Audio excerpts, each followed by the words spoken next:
तर मित्रो, आज आपण आलेलो जिल्हा परिषद शाळा पिंपळनेर येथील स्वच्छता पाहण्यासाठी। खरंच या जिल्हा परिषद शाळेच्या शिक्षकांनी आणि ग्रामपंचायतने अतिशय उत्कृष्ट काम केलेले आहे। स्वच्छता अभियान राबवलेलं आहे। कारण जर देशाला काही स्वच्छतेबाबतीत शिकायचं असेल तर या जिल्हा परिषद शाळा आणि ग्रामपंचायत पिंपळनेरकडून शिकायला अवश्य पाहिजे। अतिशय सुशोभित अशी शाळा आणि स्वच्छता याच्याकडे कोणी दुर्लक्ष करू नये। कारण अशी शाळा आपल्याला महाराष्ट्रासह भारतात पाहायला मिळणार नाही। आता आपण पाहू शकता किती सुंदर शाळा आहे।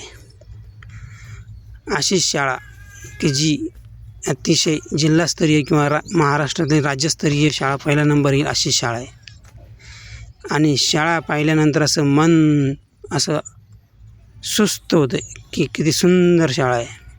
पण या शाळेत चाललेला कारभार आपल्याला दाखवण्यासाठी मी हा व्हिडिओ काढत आहे। जिथे देशाचं भविष्य घडतं तिथे काय चाललं आहे ते आपल्याला दाखवत आहे। ज्या शाळेत पोषण आहार म्हणजेच खिचडी विद्यार्थ्यांना दिली जाते, त्या खिचडीच्या स्वयंपाकघरापासून 10 मीटर अंतरावर गावकऱ्यांनी केलेली हागणदारी, आणि त्या हागणदारीवर कोणताच शिक्षक बोलत नाही, कोणतीच ग्रामपंचायत त्याच्यावर कारवाई करत नाही। त्याचं एकमेव कारण शिक्षक आणि ग्रामपंचायत हे स्वतः आपण नपुसक असल्याचं इथं सिद्ध करत आहे। जर ते कोणत्याही प्रकारची या हागणाऱ्यावर कारवाई करू शकत नसेल तर ते नपुसक आहेत हे असं ते स्वतः सिद्ध करत आहे।